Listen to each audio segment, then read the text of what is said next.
Great. Okay. We'll go with brief introductions. My name is Debbie Jones. I am with a prevention provider, rural prevention provider. I work for an organization called You Think, which is in Wasco County, and currently serve as one of the co-chairs. If it's okay with you, Stephen, I can just go down my row as I see in the camera. Great. And we have started the meeting recorder. So next in my screen here is Amy. Thanks, Debbie. My name's Amy Ashton Williams, and I am the interim mental health block grant planner with the Oregon Health Authority. Okay, Hannah Christensen.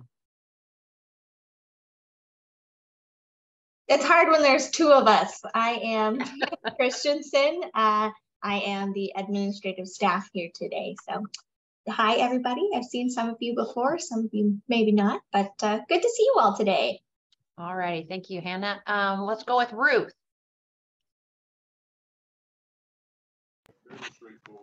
Hi, I'm Ruth. Can you hear me? Yes. Okay. I'm Ruth, and I've been on the council as a gambling gambling consumer. Okay. And, okay. Yeah, I also work at Acadia Northwest with their DUI program. Okay. Thank you, Ruth. Christy Hudson.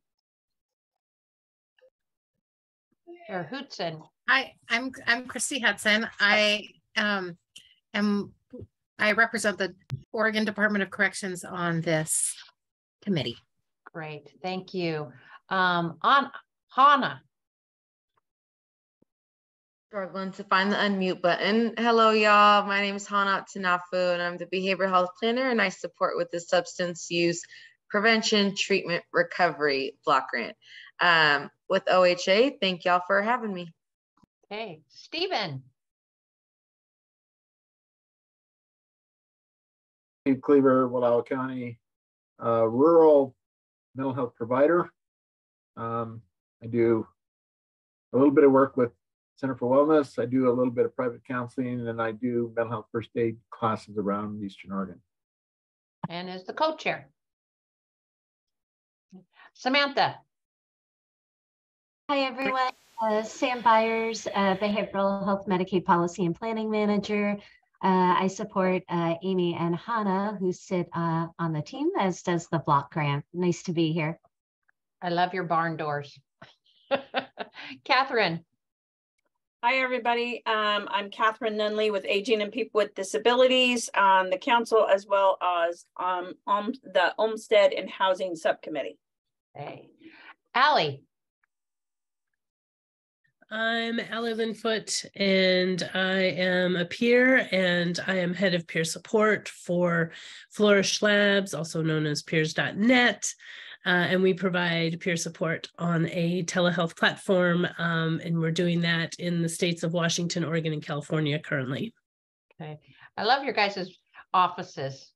Chaos coordinator.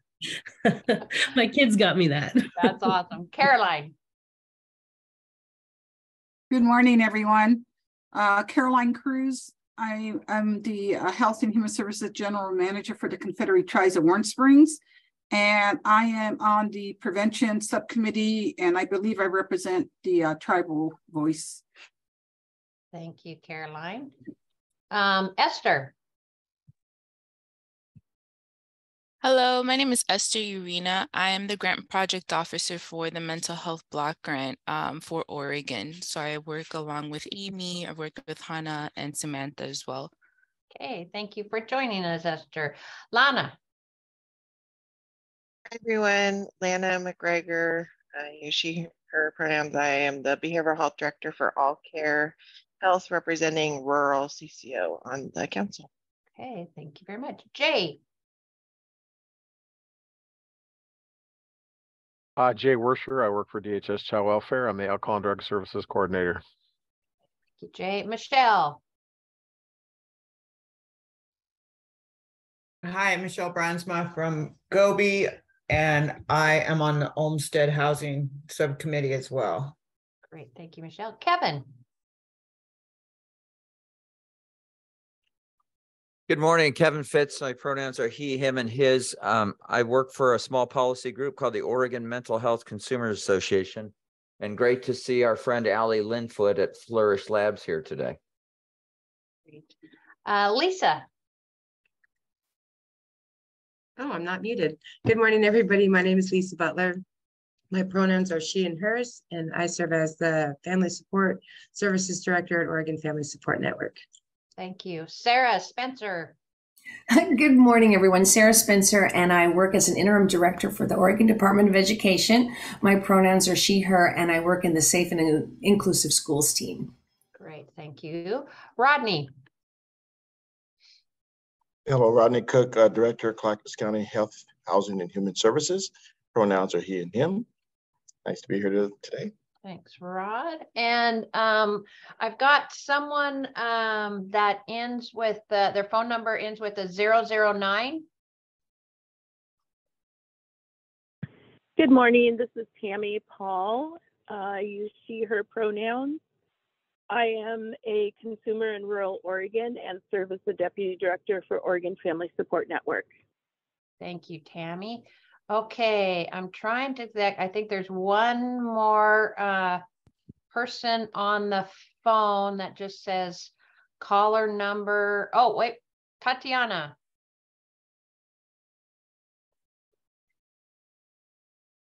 I think it's just call in user one. Okay. Yeah. Whoever hasn't spoken. Yeah. Well, I know we've got Tatiana just joined us. If you could introduce yourself, Tatiana.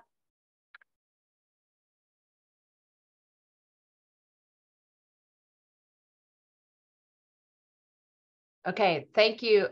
We have great. Caller, yes, I think we have one person that we don't have. It just says in our screen says call in user one. If you could speak up if you haven't had a chance to introduce yourself yet. Okay, we'll catch up with you. We might ask you in the chat, and maybe that's come in, as well as Tatiana, have you had a chance to hear us?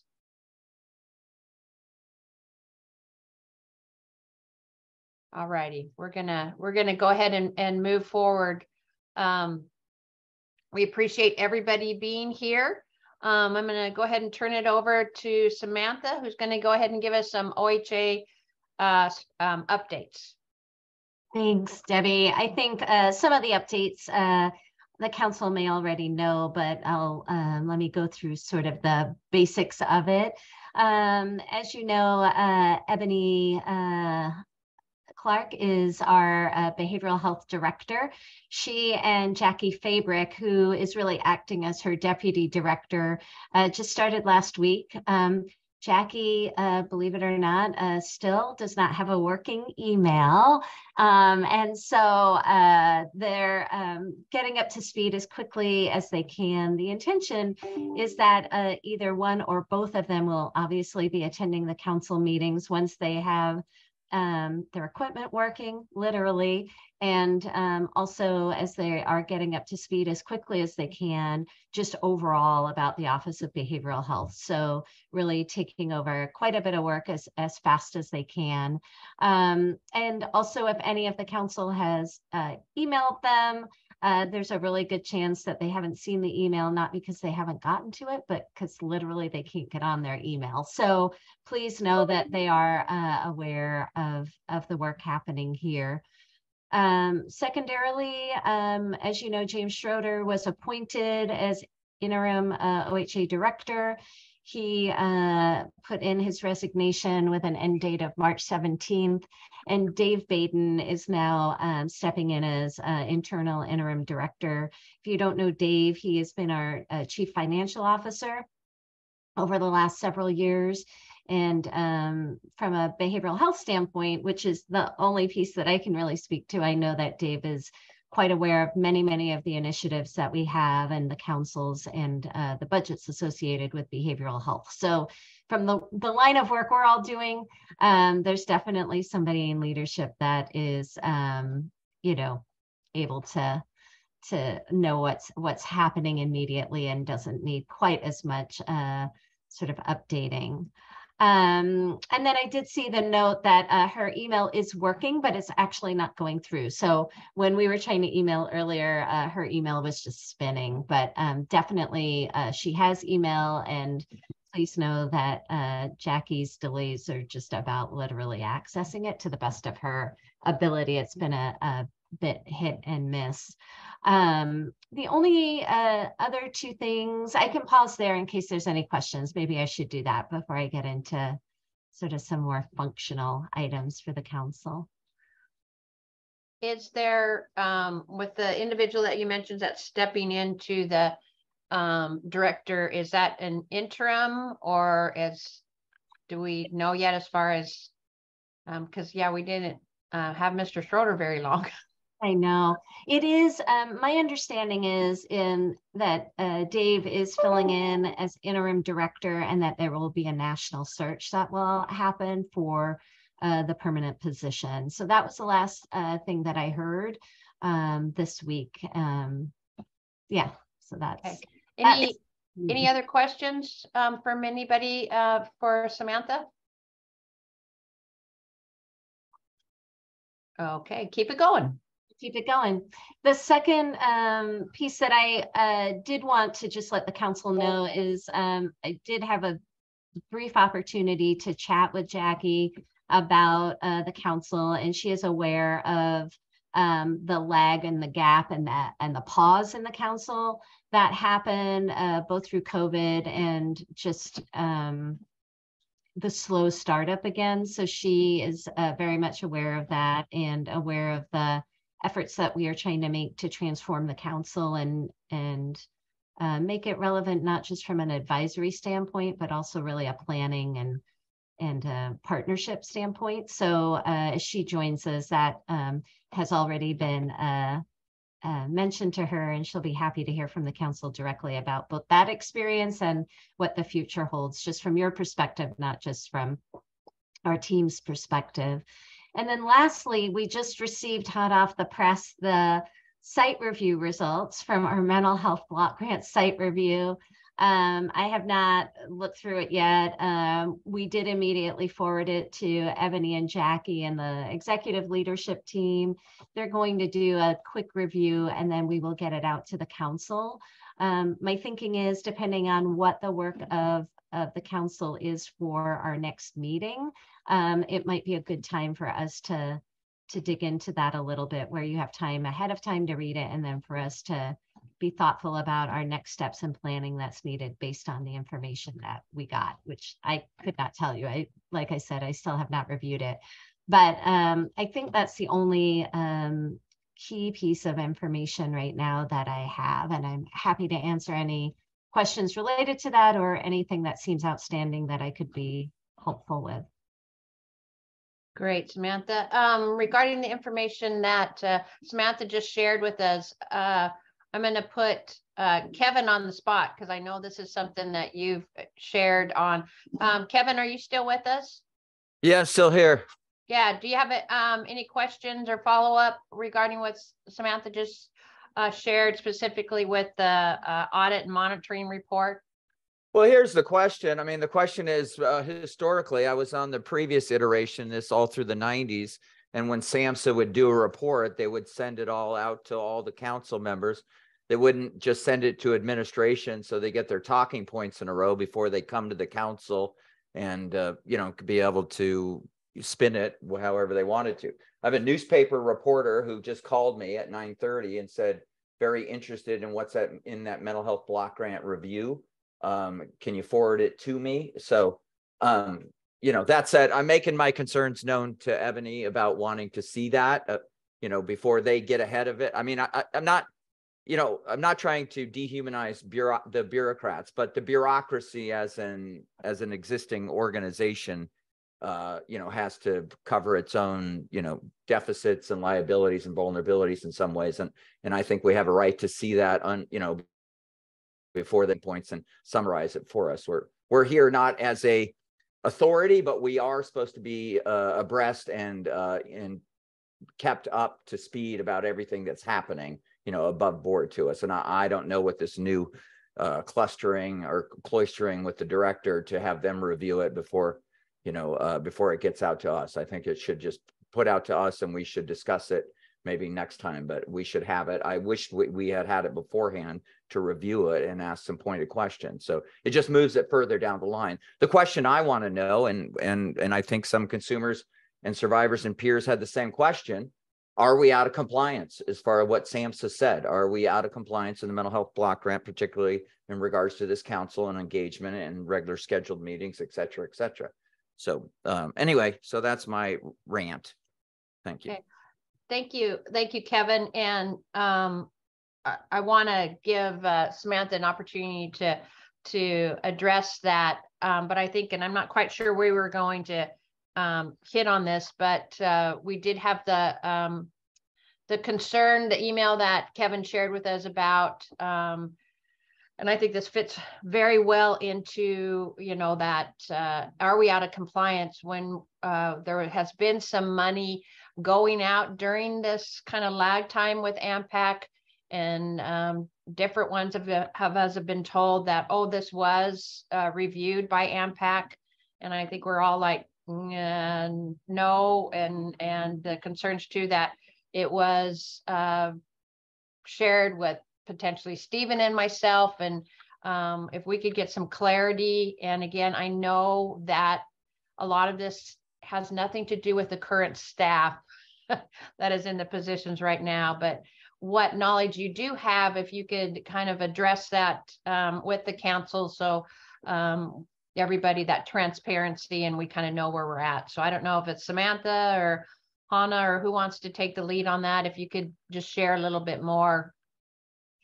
I can, a couple things, and I don't want to put Esther on the spot, but I thought it was obvious that we were out of compliance as it related to the council. I don't think that's any secret. And I don't think that that would be anything that we don't know. We at least our team has been operating with the assumption that our work is to come back into compliance, specifically with the council. So I just want to put that out there. I don't think there's any question about that. And Esther, if I'm speaking out of turn, please let me know. But that's at least the perspective that we're running. Our understanding was that there were other opportunities to bring the council together, either virtually or, during COVID, or ways to keep work going that did not happen. And those were the things that I briefed Jackie on as well. Just in terms of like where the council has been in the work. So I'll just say that. In terms of the report, I can only speak to what I know today, which is as audits come in, our executive team usually looks over it, mostly not for talking points, but to really see if there were things that we submitted that they said we didn't have submitted. And then the full report will go out to the council. It will not be a summary. It will just be the report. That is understood. And the intention is to have it out ahead of time with plenty of time for you all to review it so we can have a robust discussion about it, and then really begin to plan with you around how to come into compliance, separate from the things that OHA just needs to do, period. But, even being thoughtful partners together on how to do that. And then the third piece, Debbie, I'm actually happy to, I know if the email is in relationship, Kevin, to, I think it was funding to the Office of Recovery and Resilience on that piece. I'm happy to have ping Brandy to come join us and have her, she has some history there that, Hannah and I know Amy doesn't have. And I'm happy to do that too, depending on the order of business today. And while I'm pausing, I will ping her just in case. Thank you. Kevin, go ahead. Yeah, I'm not so much interested as an oral history. I would just like to see the formative documents that were presented in front of us, saying we're moving some of our block grant money over to ORR. I'd just like to see the paper trail.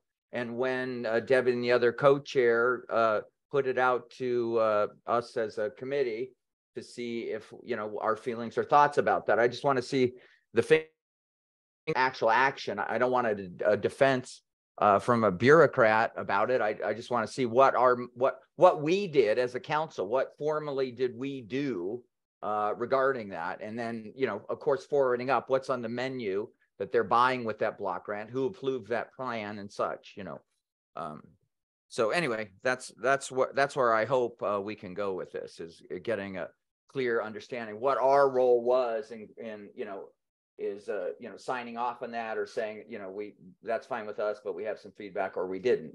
Just trying to figure out if there was some formal process where it moved through our channels, and I don't see that, and I haven't seen any of it. So that's the issue for me. Thanks. Thank you, Kevin. And Catherine, I think I see your hand raised. You kind of have maybe some similar. Well, my question's related to the report, and I apologize because I wasn't part of the interview process, but when it talks about a compliance or not, I understand we were out of compliance during COVID, wasn't everybody? But my question is, did the report involve any questions related to pre-COVID? Because that's where my concern lies, is were we out of compliance pre-COVID? And in my opinion, we would have been, but I don't know, because as I think Jay pointed out last time, this monitoring stuff and things that we saw last time kind of made several of us go, what? So that's the part I'm interested in. I don't know if the report covers it. We'll look at that when we get it. And that's where I think the discussion needs to start. But anyway, that was just my question, is if it's related to pre-COVID or just COVID time. Because to me, it's like, aren't we all out of compliance during COVID on this stuff? But anyway, just my thoughts. Thanks. Okay. Yeah, thank you. Catherine, I think that, I don't know what the report says either, because I haven't seen it either. But I do know that was part of the conversation. And we did talk about what was happening before COVID, as well as what happened during COVID. And we're trying to talk about how to do it better now. And I think that from my perspective, I mean, I think we can settle into a position of an oppositional position and a negative position of bashing the bureaucrats, or, all of that stuff. But I don't think that that's going to benefit us going forward. I think we really need to say, okay, we know this did not happen well. We've got a new team that we're working with. We're going to try and move forward. So let's move forward. We have to learn from the past. I'm not saying we ignore what happened in the past, because, it didn't happen well. But I think I don't want us to get into a place where we're constantly being adversarial. Well, I'm not bashing anybody, because our conversation pre-COVID was talking with Steve about how do we go forward. So yeah, no, I know. I'm just, but there's times when that overtone comes through sometimes in some of the conversations, and I just want to put that out there. Right. That's my perspective. Right. Like I was saying, I wasn't bashing anybody. My concern was I just didn't want it to be focused on COVID, because to me, that's common sense. We were all. Right. And the conversation was not focused on COVID. Right. I didn't think it was. I thought it was focused on a long-term issue. Okay. And maybe because Catherine and I have spoken about this, she shared some information with me. Kevin has shared information with all of us. I think that is one of the, not that, the money, some of this money supposedly was supposed to, within the procedures, to come before AMHPAC for some type of at least awareness or impact feedback on. And we know that we weren't meeting. Stephen and I weren't having meetings. The meetings we had were just to, as new staff came on, hey, let's figure out how to keep going. So I think there is that question, just so we make sure moving forward, these other groups that maybe because we weren't functioning at that time, we weren't in compliance, maybe we're able to move forward and making sure with our new procedures that it's like, no, this council is ready. They will be of service, and there won't be these, well, they're not ready, so we're just going to push forward. Somehow, I think that's one of the biggest things, because we know dollars went out without AMHPAC's ability to even read or know what was going on. And myself as a co-chair, it's like, you know, I don't like being said that, hey, things have gone out and AMHPAC approved it. And it's like, gosh, we didn't even see it. So I think that's one of our big concerns as far as us being in compliance as individuals and our own ethics. So making sure that OHA staff knows that, you know, please help us moving forward so those things don't happen anymore. And I think Kevin brings some good points in here. I'll read these in the chat for those of you who can't see it. The challenge of OHA has with this AMHPAC review is that many other councils continued under COVID on schedule. Plus, there has been great concerns about the disarray of all OHA behavioral health stakeholder activities from way back in 2018, raised by Representative Greenlick. So any other comments from anybody? Because I think I'm like Stephen and Catherine, please know that we didn't take that as you being adversarial. It was a good question to make sure, you know, again, capturing our whole story. So anything else on that? It sounds like we're going to be moving forward a little bit better. And I believe Esther is going to spend some time helping us understand what we went over last month. So I want to pause in case anyone has questions on what we just Hey, Debbie. talked about. Yes, Jay. I got my little hand up. It took me, you know, 10 minutes to find my little hand there, but I want to just add something. I've known Sam Byers for 20 years, and I think Sam and her staff, if it's based on Sam's processing, are fully capable of having conversations that get a little intense and not taking any responsibility for their predecessors. So I know that there's frustration from the past, and I also believe fully that Sam and her staff are going to operate completely transparently, because that's my history of working with Sam Byers, and that everything that happens is going to be on the table for everybody here to see. And I appreciate that we're having a little tension in the course of the conversation, and I appreciate people trying to be careful. But I think this group is going to serve us well, and I think it's all going to be on the table. And I think that's what I plan on and look forward to in the conversation.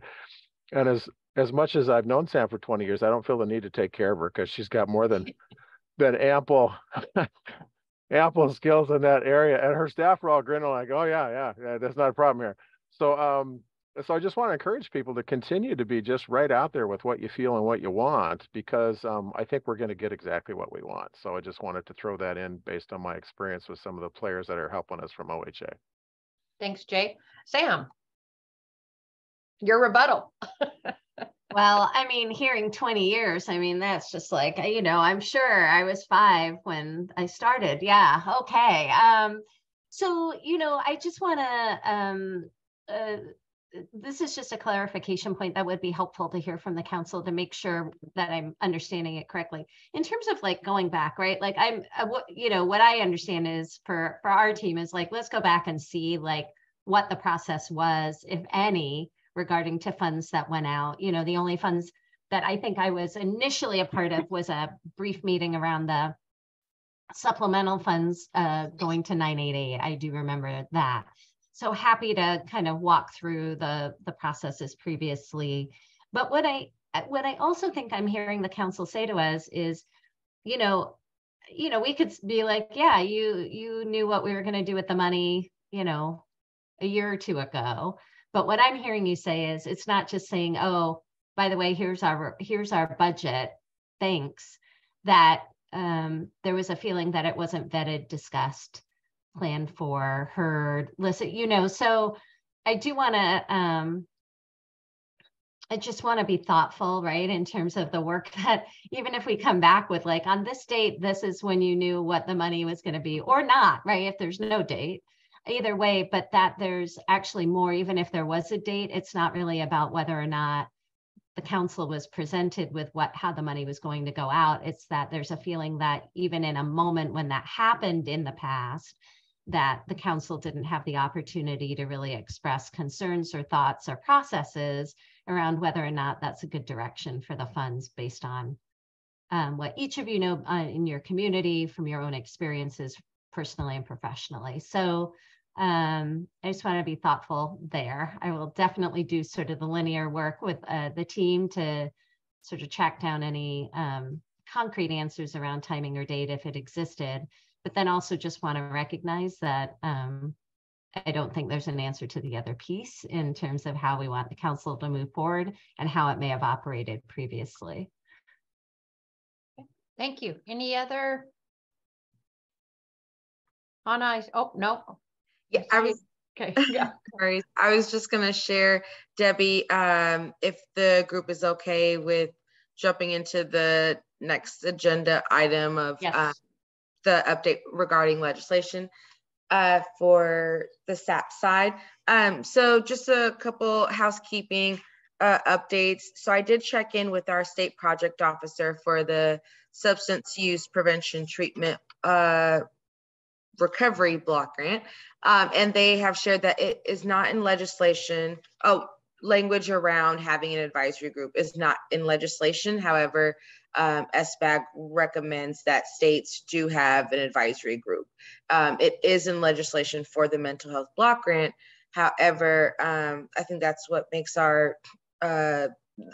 this group unique, in that we are addressing the need as co-occurring, as mental health, as a substance misuse, and it's not like selective or separate, right? So just to update with that.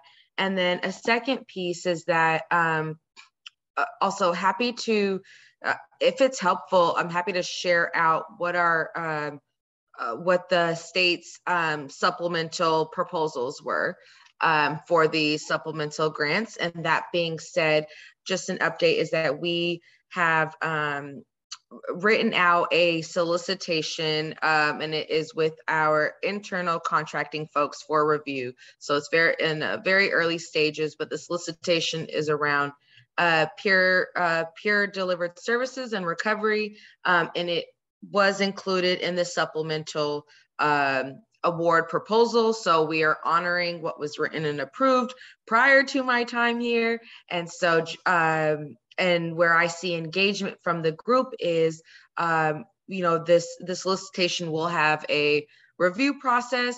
However, just a caveat is, since we have providers on the call, if your organization is applying, you all cannot sit on the review committee. And so there's just those discrepancies that we still have to work through, but just sharing to the group that there is a solicitation written up for funds to go towards recovery peer delivered services out of the SAPT COVID award that goes through March 14th of 2024.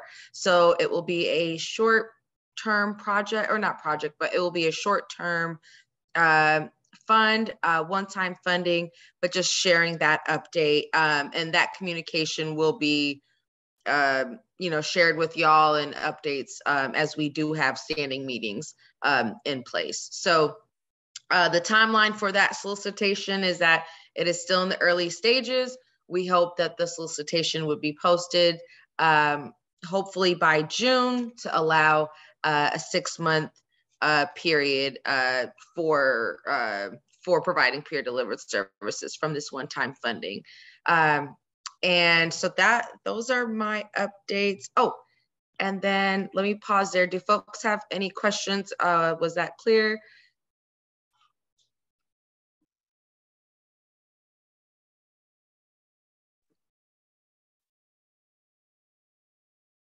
Okay. I don't see any hands or anything new in the chat, so keep going. Okay, perfect. And then and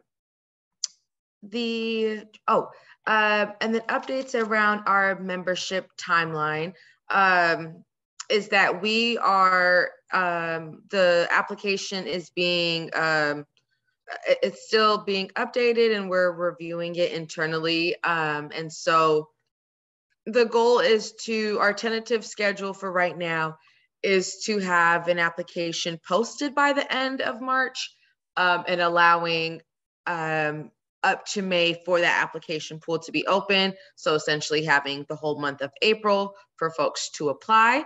And we hope to review applications in May and have a new, or not new, but either additional members or a renewal of membership by tentatively June. So that is our tentative timeline. And as far as the action steps and where things are at, the application is still being developed and reviewed. We hope to have it posted. There is a listserv that we're also waiting, that we're working on to make sure that folks across the state have access to it and can apply. We'll also make sure to shepherd just the notice within our internal, or not internal, but with the existing members as well. And I see a question in the chat. Will we see the application before it is posted? That is a good question, Rodney, and I will get back to y'all on that once we check in internally. I don't see why not, but just want to kind of. I think Rodney was key to, I mean, we had a membership committee, subcommittee. Those were one of the things, and how that kind of evolved in the process. So I think, you know, if there's a potential to honor the work that was done before, you know, how that came to be, that would be helpful, you know, to go ahead and bring it back to this body again, using their advisory capacities. And then I think too, I mean, one of the questions I have, the format that we used to have memberships, you know, there was, I think we've had a whole different look on, do we really have enough consumers? Are we in compliance with that? Because I think that was a question that came up. We have this mix of providers and consumers, and then state appointed people that need to be there. How is that going to be looked at? And I throw that question out there, but please, I think some others, I'm trying to make sure I see raised hands, but please feel free to chip in on what Hannah has just shared.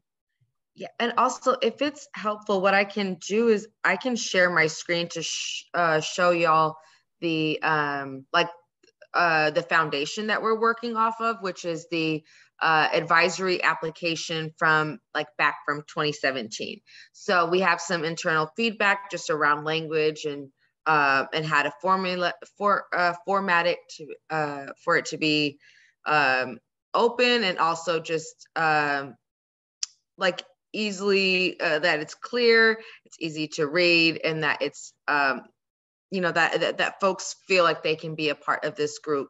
And so this so yeah, if I can share my screen, and if y'all have some feedback or points for us to touch on, I'm happy to kind of take a couple minutes to do that. Are folks okay with that? Yeah, why don't you go ahead and do that? And maybe a question I have too, while you're pulling that up, is there any priority to current members? Or is this just like when you apply for a grant, it's just everybody's at the same level and we're starting over with a brand new council? That's a good question. And as far as priorities, I want to say, oh, Sam, I see your hand raised. And I just wanted to also share is that there will be a metrics where these applications are reviewed. And what that would look like is from occupation to location, to age, to experience. And so we do want it to be inclusive, and definitely don't want to be siloed and we want it to be low barrier. So that being said, we encourage folks to please, when the time comes and when the application is open, to please apply. And we are hoping that it is low barrier, and it will be based off of a metrics of just kind of the feedback that we have received from this group around the different subcommittee works and what those themes or trends, and making sure that we are reaching the audience and reaching community, reaching folks that are doing impactful work and have lived experience to really work in partnership with us. Sam, go ahead. Yeah, the only thing that I wanted to say was I think that where we're like, okay, we need to find out, we do need some guidance in terms of being careful around how we put out an application for council members and ensuring that, you know, there isn't a sense that some people had an advantage of knowing the application before, some people had an advantage because of being on the council. So that's really the only guidance we're seeing. And I think once we have that, we could actually send that out to the council in an email. So, you know, we don't have to wait to the next meeting. We can clarify that internally.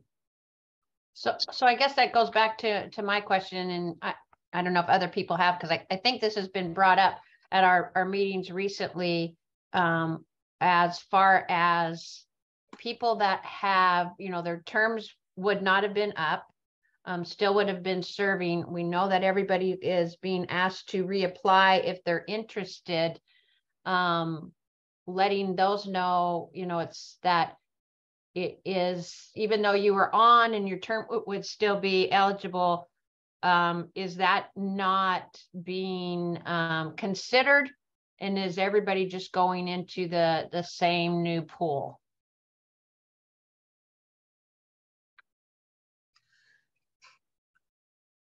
I think, well, I think that's our internal question. Yeah.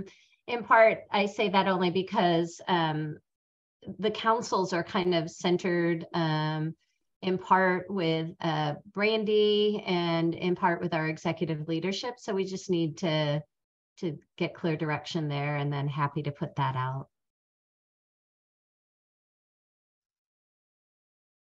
Yeah, because I think that's an important thing, you know, and I don't want to speak for anybody. So some of you that have been on the council before and are interested in serving again, yeah, I think we just need some clarity on that, because I think earlier we heard that if people wanted to re-up, that was going to be potentially honored. And this makes me kind of feel like we're kind of starting all over, which, just so we know which way it's going and who's making that decision.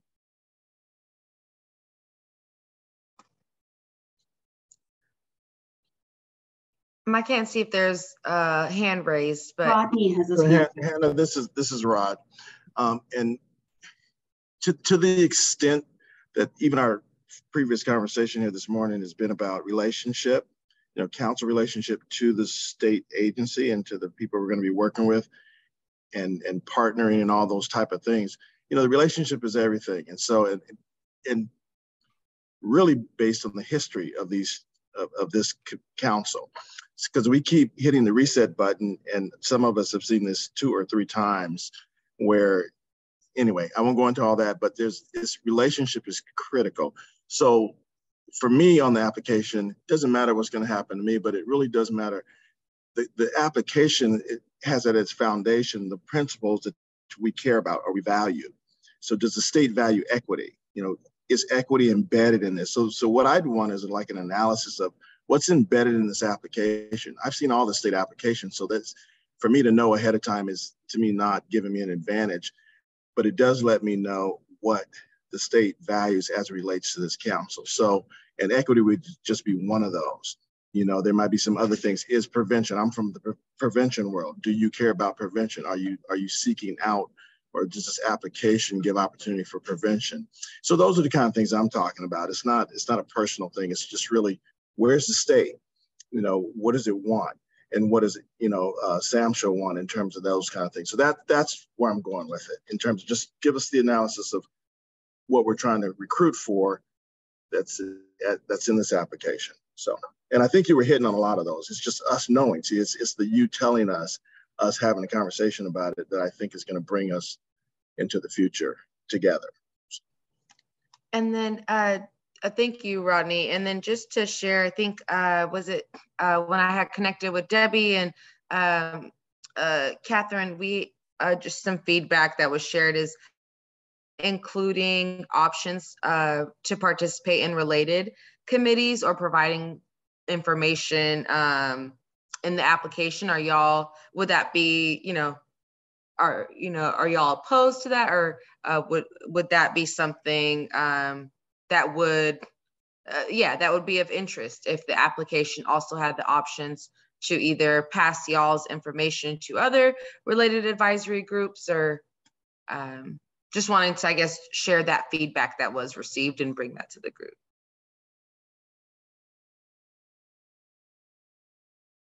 I'm not sure just speaking for myself, and this is Debbie, that I quite understood what your question was. The feedback was to provide an option in the application that gives the applicant an opportunity to participate in other advisory groups, or if not selected for AMHPAC, for that application to also be shepherded to other related committees. Does that make sense? Such as either the one of our internal subcommittees, or like a whole within our OHA committees. So the Child Crisis Systems Committee or the 988 Advisory Committee, if y'all would like y'all's applications to be shepherded or connected. Yeah. I think that, or maybe if I miscapture that, Debbie, Catherine, let me know. That was my understanding from that feedback. So this is Rod again. On the county level, we're always trying to fill all of our advisory committees. And so if you get a certain type through this process, they don't make it into this committee.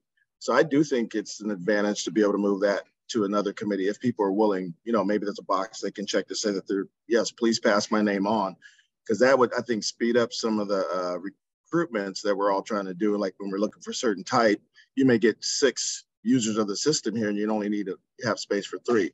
You can already move their names forward without them having to wait for another recruitment opportunity and fill out yet another application and wait another 3 months. So it might be really efficient way to move people through the system.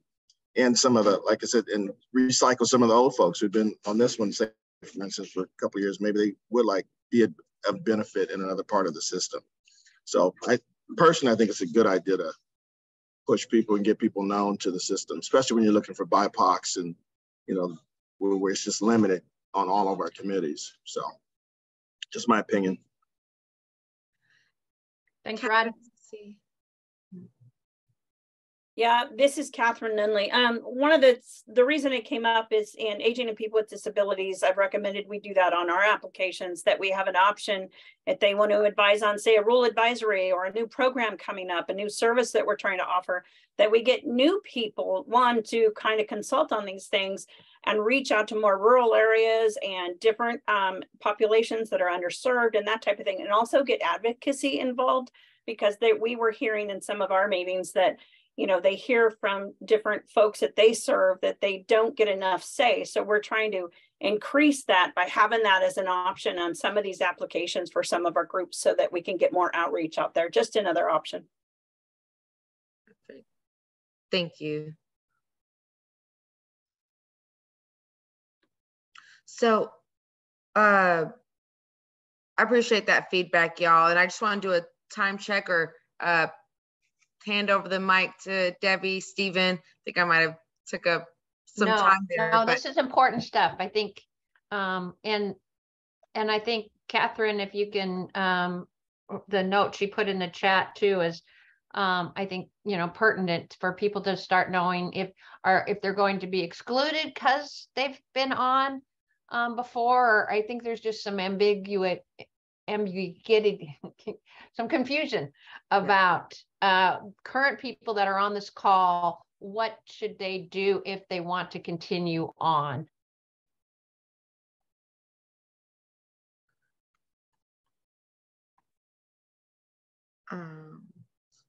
It's Sam. I do want to say that there will not be an exclusion, right? I think that the question is whether or not there's a hey, they were on the council, they can continue because they want to, but there's not going to be an exclusion of sorry, you were here, now you can't apply. I mean, so apply. I think the question that we need to have answered is, what does that mean if you're like, I'm on the council? Like, is that like we're keeping those folks automatically and adding? Is it a new council? Those details, but no exclusion. That I can definitely answer.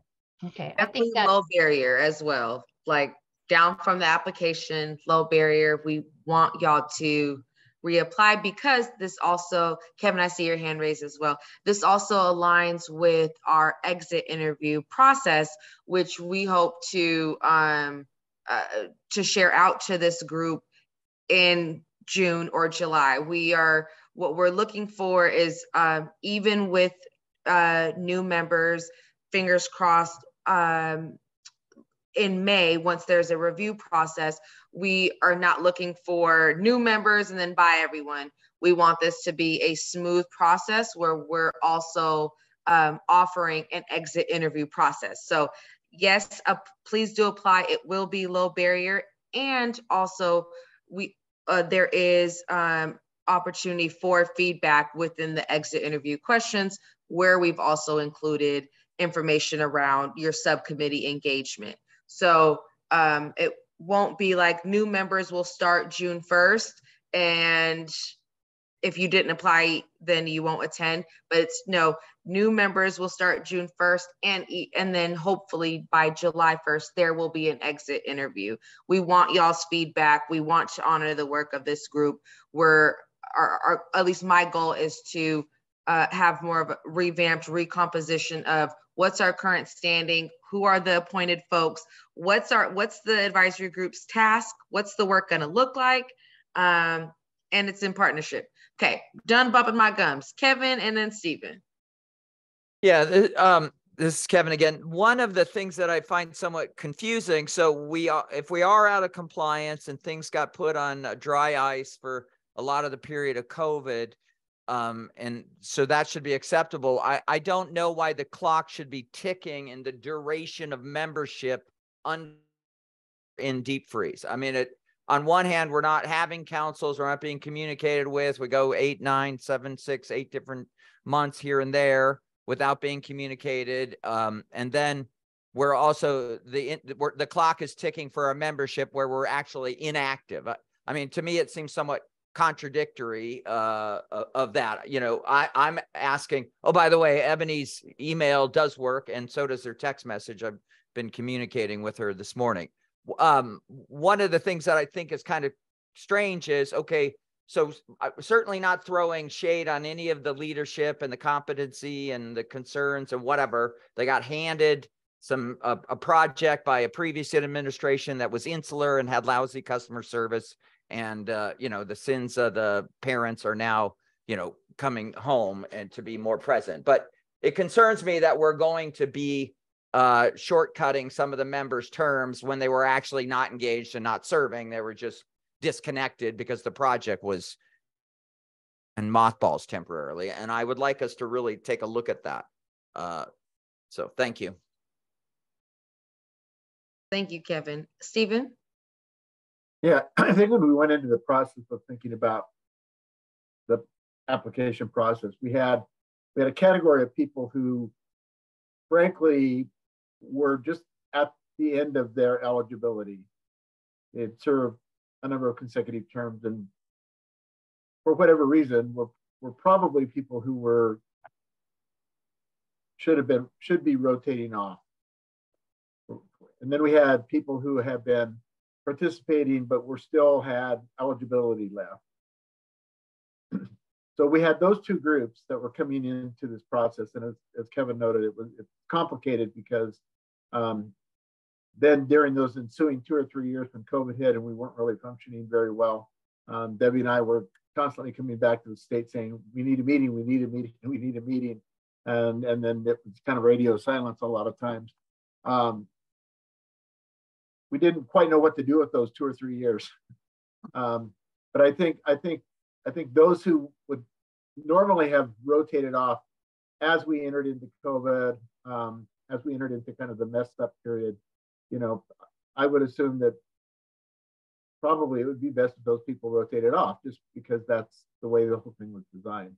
People who still had active service left, I don't know whether, I wouldn't say that we promised them that they would just be re-upped and they would continue on, but I think that was somewhat intimated. At least that felt like that to me. I think the one piece that was definitely, I think that we were all clear on, was that we didn't have enough consumers who were just consumers. We had double dipped. In some people in their heads were consumers and were also engaged in working with agencies that were providing services. And we were kind of counting them both ways. And I think it's pretty clear now that we weren't supposed to do that.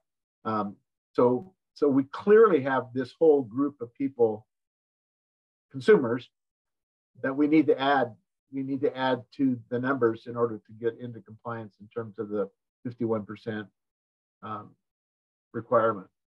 So as I see us going into this, I mean, my assumption was that those who still had eligibility would apply, but it would be pretty much, they would be continued on at least for the period of time that they would normally have continued on. We would be adding people because some people would be going off or would be choosing to go off.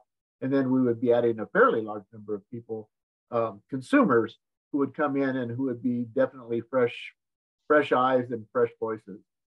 So that's kind of where, that was kind of my understanding as we went into this process.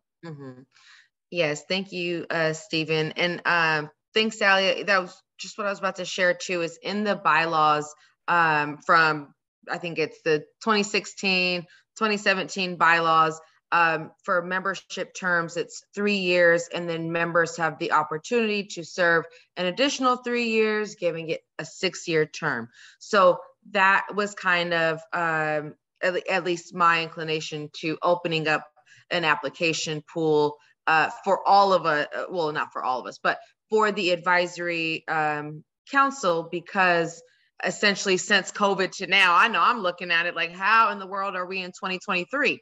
But truly, that in itself has been 3 years. So we are wanting to do a temperature check, wanting to make sure that we are in fidelity, that we also have representation from youth, from consumers, families with families in recovery, youth and substance misuse, and kind of just what the needs are being addressed. And so we want to make sure that we are honoring what has been shared, and we want to make sure that it's also in compliance with our legislation as well.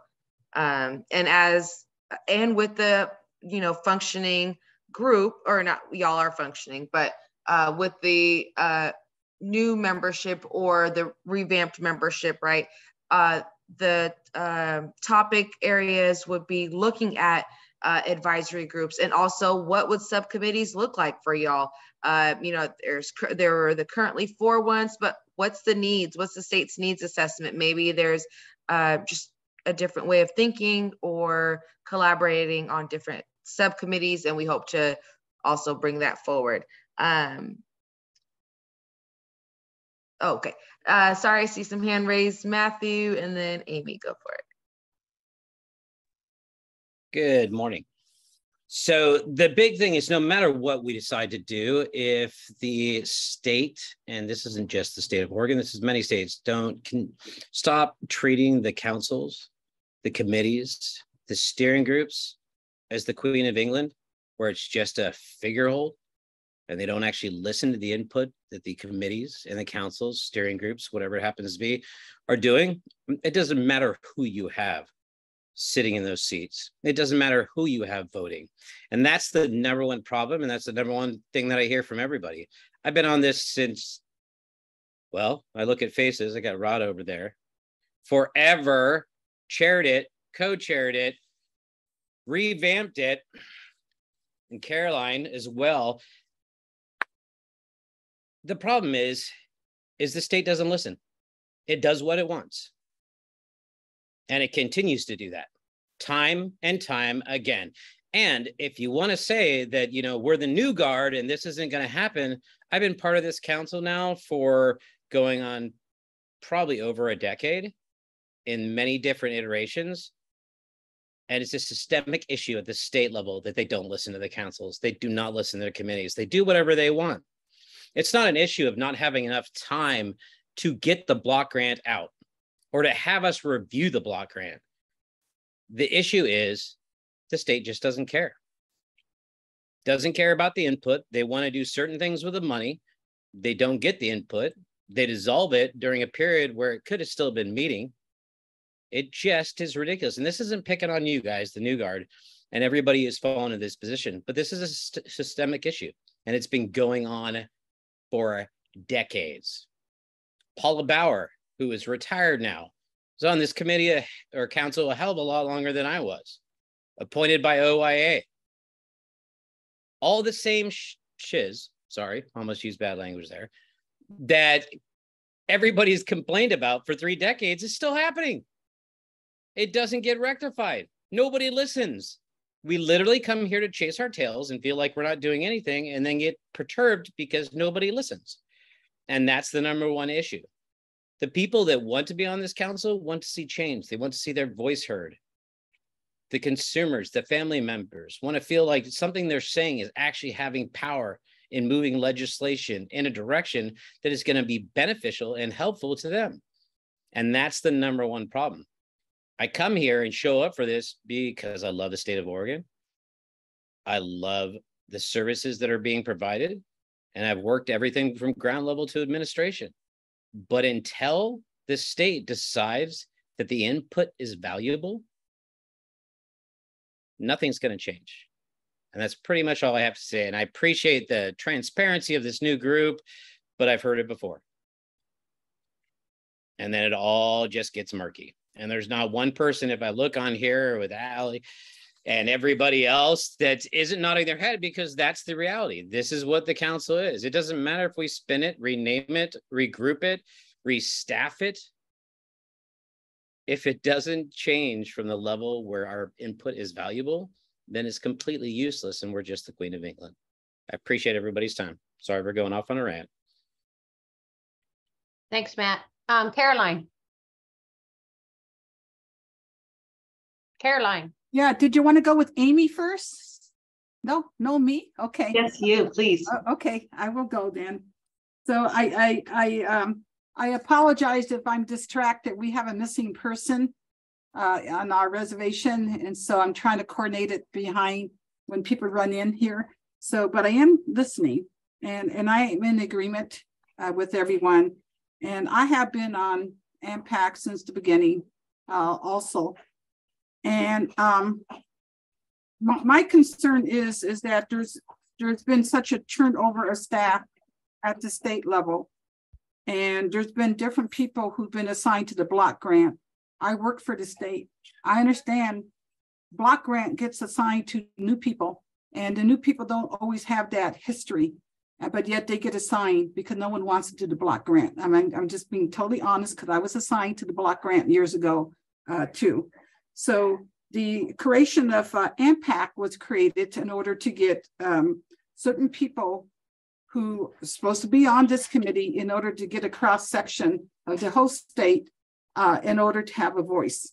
And I'm in agreement. Many of us has been on here for years, and because of that, we've seen the fact that our voice has not been heard. We've had these subcommittees. We've had some really great discussions. We worked on the bylaws. We did all that. But the Addictions and Mental Health Division is buried right now within the system. And so we created this new health system, and you cannot find the Addictions and Mental Health Division because the change of words. And so there was some, I guess, desire in order to let's streamline this, let's make it better. But what we created, or when I say we, I'm not saying we AMHPAC, I'm saying we as a state as a whole created so much confusion in terms of what health system means and what all these different divisions within the health system mean. And so because of pressure, there was kind of like more of a desire when Steve Allen was appointed to kind of oversee the behavioral health section of it, and to try to make Addictions and Mental Health Division that disappeared in 2015, maybe a little bit visible by appointing different people specifically for alcohol and drugs. So now we have the Alcohol and Drug Policy Commission. We have the Measure 110. We have AMHPAC, child foster care, and with all one desire in terms of trying to deal with the substance use disorder and mental health issues, and to try to look at the block grant. With AMHPAC is supposed to be more specific to the block grant. The Addictions and the Alcohol and Drug Policy Commission is supposed to create kind of like the direction for all the entities dealing with substance use disorder and drug issues, but they haven't had a voice neither. Measure 110, I'm on that committee. I'm on the Alcohol and Drug Policy Commission. I'm on AMHPAC. I was on child foster care. And because I was on all these committees, could put the puzzle together, but the common person out there, if they're only on one, they don't know what the Alcohol and Drug Policy Commission state plan looks like unless they happen. And I think we did get a copy of that with AMHPAC. So I think the reason why everyone feels a little bit uneasy is because of the fact that we get new faces all the time and we don't know who's educating who. If the state's educating us or we're educating you all because we have the historical history. So I do have some major concerns. Yeah, all of us technically, I think, expire. All our terms expired, and we could blame it on COVID. I mean, we could add that to the complication. But the reality is, if we all get wiped out, the history gets wiped out. Everyone has to start all over again. And I think it's this feeling, again, of not being heard. And that's what I'm hearing from this group, is the fact that if we're legitimate, then we need to have a legitimate voice. And we have not felt like we had a legitimate voice, because the block grant has always been submitted to us when it was almost completed, that was been written by others, when we're supposed to be kind of directing it or being the voice to the state and trying to be an advisor. That's why we're advisors. And so I again, you know, I'm with everyone else. We're not blaming anyone. But the reality is, if we continue to function in this way, 10 years from now, we're going to have the same concerns, maybe the same people. I don't know, we're going to all be there 10 years from now. But it just feels like somewhere it just has to stop. And if we don't get a strong leader somewhere, you know, for addictions and mental health, we're going to lose this all. And I know Jay, you know, Rodney, Steve, you know, all of us, you know, Debbie, all of us has been together in this field for years and years. And I don't mean to leave anyone out, but those are the only names I see here on my front page. But we all want the same thing. You know, we want services for our people with the whole food continuum, from prevention to treatment, aftercare, mental health promotion. We all want the same thing. And we're supposed to be helping guide that. But we don't know how to guide any longer, because we seem to start over every other year, or every year we're starting over and over again. And then there's going to come a time we're going to just say, why are we on these committees anymore? So thank you. Thanks, Caroline. Catherine. Amy, did you want to speak? You've had your hand up for a little while. Catherine, I would love to hear what you have to say. Well, I just wanted to say, most of you have heard, I have been frustrated, but also, as Debbie is aware, that I've also became very excited about what we have to look forward to, because as Carolyn mentioned, and as Matt had mentioned, many of us have been on the council for a long time and have experienced the frustration. I'm kind of excited to hear it looks like Jackie's coming back, because Jackie was with some of us during some of the frustrating times. But I'm hopeful, and like I said, many of you have heard my frustration, but because we do have a new team, because the team is listening, there is the transparency, I think there is hope at the end of the tunnel that we've been in.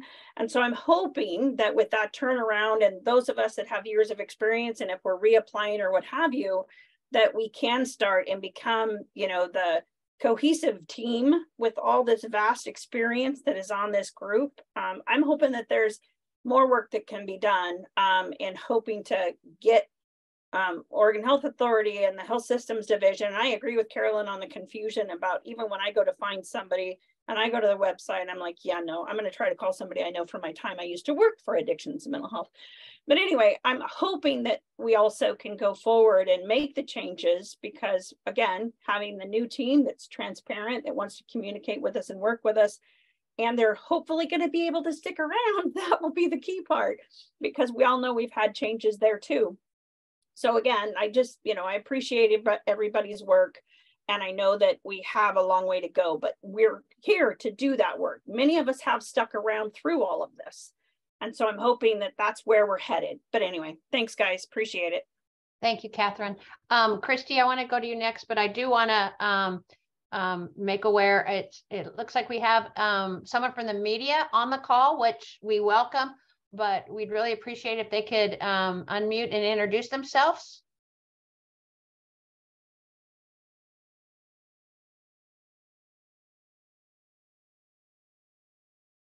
I think yes, please go ahead. Hello, this is Jan Stewart. Well, we know you, Jan. You're not a media person. No, I'm just traveling and couldn't make the timing work, so I've been trying to keep quiet, but yet very informed in terms of the current status. I've been so appreciative of all the honest and open communication that's been there. My stint with the state started in 2002, and so I've been active in a variety of roles. And I think I sit with this committee based on the fact of residential care service and all of the needs that need to happen there. So, yeah, I think it's good it's not media actually, and it's just me. So thank you all. Thank you, Jan. Christy?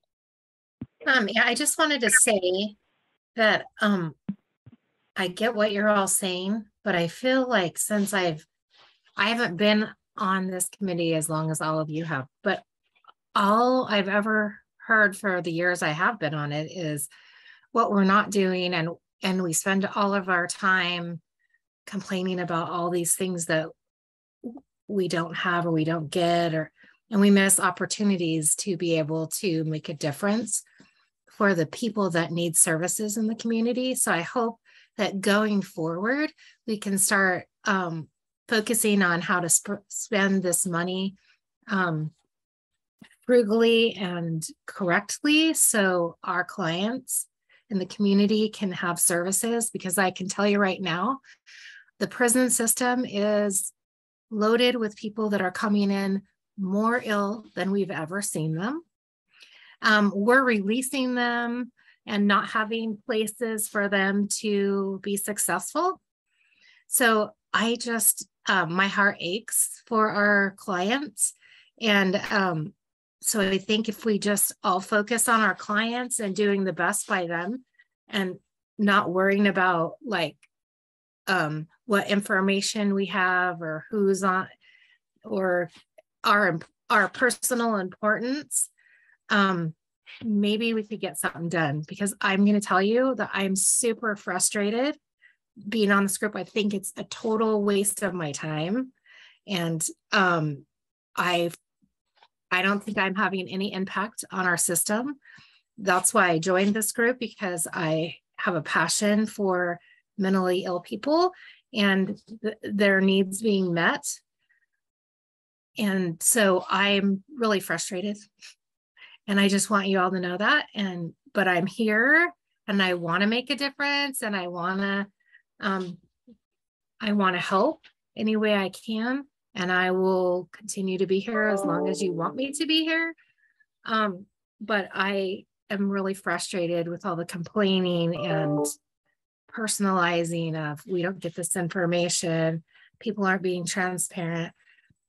I don't believe any of that, really. I believe that there's been a lot of turnover. People barely like get their feet underneath them and then they move on to another job. I'm hopeful that all of you that are with OHA now will stay and help us get to the place that we are serving our clients, and we're thinking about them and the best interest of them, because that's really what we need to do. That's Thank you, Christy. I think I want to turn some time over to Sam. It looks like she's the one still has her hand up.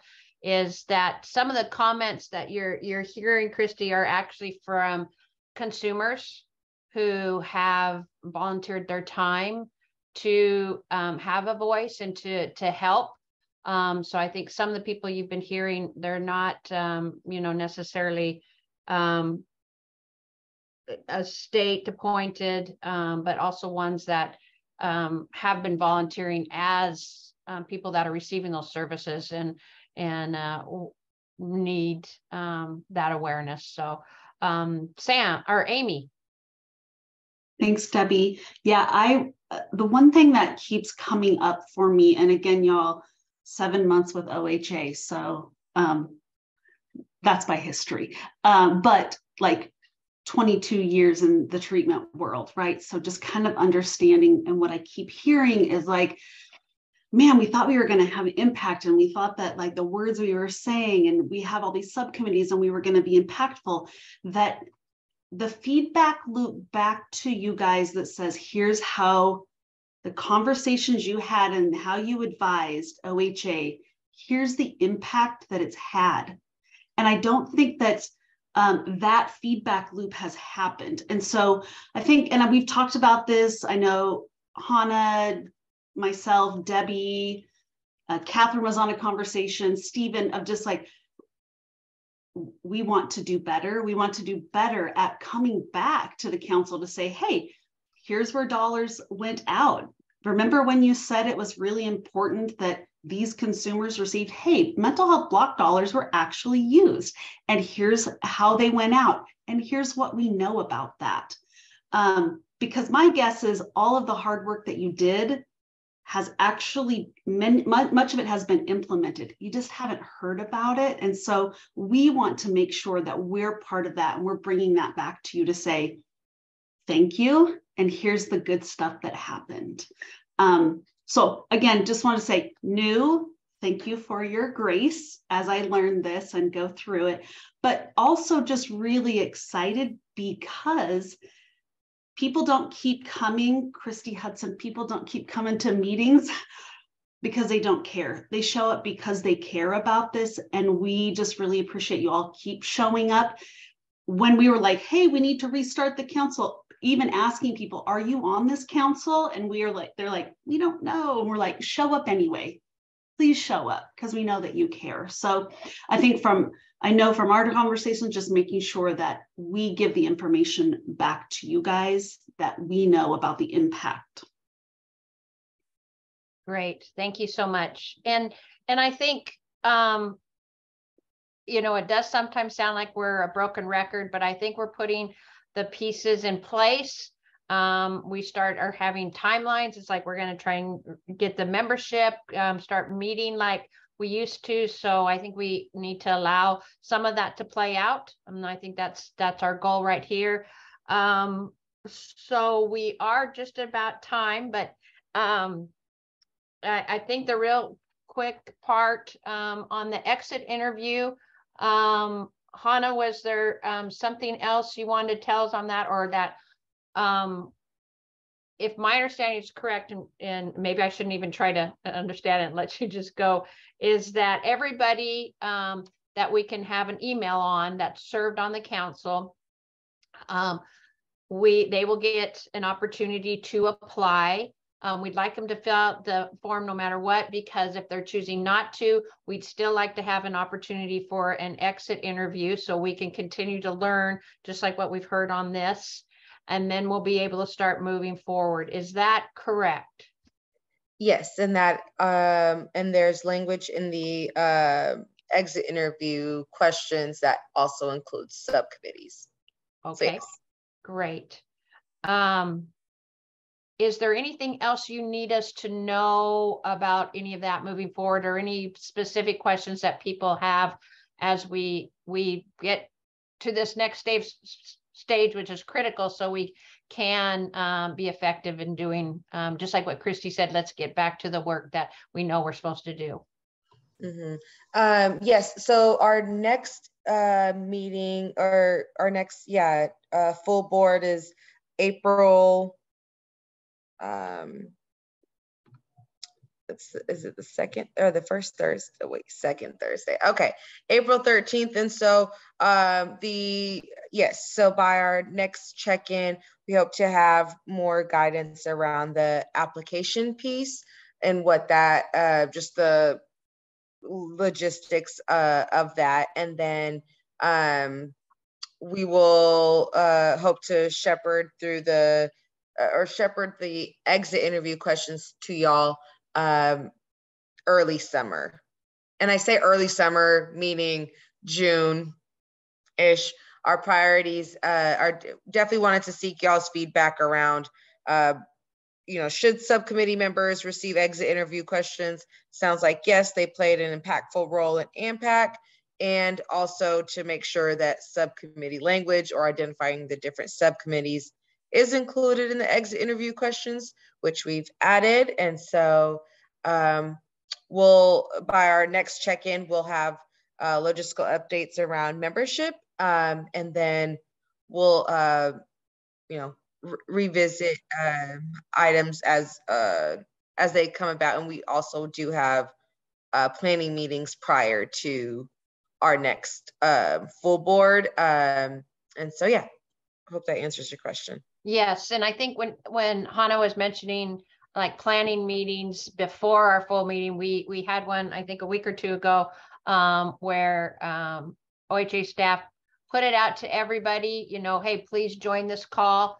There's a few of us that were on where we got to kind of get a little bit more details. So please know when those are sent out, even if you were like, aren't sure am I still a member, or Jan, like you, hey, I was a subcommittee member. Right now, what I'm hearing from our OHA leads is we want information. They want to know, and so we can start moving the ball forward. So look for those. If they work into your schedule, awesome. Please don't hesitate. I think like Catherine and I were on the last one, and we really had the chance to ask some even more clarifying questions, and we both did walk away feeling pretty good about it. I want to point out real quick, Hannah Christensen just put something in the chat. So this part is really good too, that our AMHPAC webpage is being worked on getting updated. So that's a big plus. Anything else? I know we were going to have Esther talk, but we've kind of side that as far as being able to address, and maybe we can do this next month, when we looked at what the kind of the deliverables of the block grant, and when some of us saw that, the monitoring and those, it was like, wow, is that what we're supposed to do? I think some clarity, you guys had shared that she might be able to bring some of that to us. Are we still on track for that? Yeah, Debbie, would you be okay if I spoke to that just very briefly? Yes. Yeah, so I think last meeting I had shared that we had applied for some technical assistance. We did meet with JBS, who's going to be providing the technical assistance, and that we asked for help with the council so that somebody could come in and really kind of go through all of those and make it very clear, like what are the obligations that the council has, what does that monitoring really mean, what does that look like? So to have some education with the council members of what that looks like and how to move forward based on the new understanding. So that is underway. And I just wanted to let you guys know I did have that meeting late last month, I believe. And Debbie, I'm wondering, I have a very brief update on one of the supplemental grants, the Bipartisan Safer Communities Act. It's the BSCA. And I'm not sure if folks remember, I'd sent an email out, Debbie distributed it to you guys, like, could we get some feedback from the council about this particular supplemental. So I really appreciate those that sent feedback. And that was approved. I think I shared that last time. We are right now working on getting that job filled. So as soon as that job gets filled and the person starts doing the work, I'd like to invite them to come and just share with you guys, hey, again, here's the supplemental grant that is really about mental health crisis intervention. So a plan that's a statewide plan, and kind of talk to you guys about, thank you for your input. This is the supplemental grant we have, and here's the work that's being done for the behavioral health system. So I just wanted to share just a super quick update about that supplemental grant and where we sit. Any questions for Amy on that? Debbie, I don't have any questions for Amy. Just in the interest of transparency and being a member of this organization or this particular group, you had asked before if there was a member of media on the call. And so kind of playing to everybody's generosity of spirit and being transparent, is anybody aware that there was a member of the media on the call during this meeting? Hi, Jay, it's Sam. Yeah, it looked like there was a member, I saw his name was Ben Motkin, maybe from, I couldn't see, but he was a member of the media, is my understanding. And then seemed to have hung up when Debbie asked just for an introduction. So we scared the media. Well, I would just think in future meetings, it would be really helpful to have those folks. I'm not saying whether they should or shouldn't be on the call. I do think it's appropriate that people who are going to be on the call identify. And if anybody on the committee, has brought somebody or is aware of that or any of that kind of stuff, that we're all kind of aware of that. I think that we need, at the very foremost, to be transparent with each other about who's all participating in the process we're trying to get straight on and get better and improve on. So I just want to put out there as my personal hope that we don't run into that again. That would be really good if that were clear. So that's my hope. Thanks. Thank you, Jay. And I think that'll be something that maybe we can, between Stephen and I, as we're using at least this Zoom format, that if someone does not identify themselves, we will have them not be a part of the meeting. I think that's only fair for transparency. Everyone's invited, but since we're not in person and we're using the Zoom, we need people to identify themselves. So I think that's a real good point, Jay.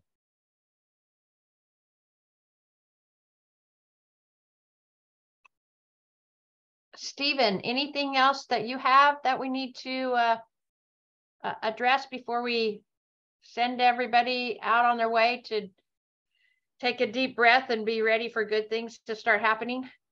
No, I think we're just rolling forward.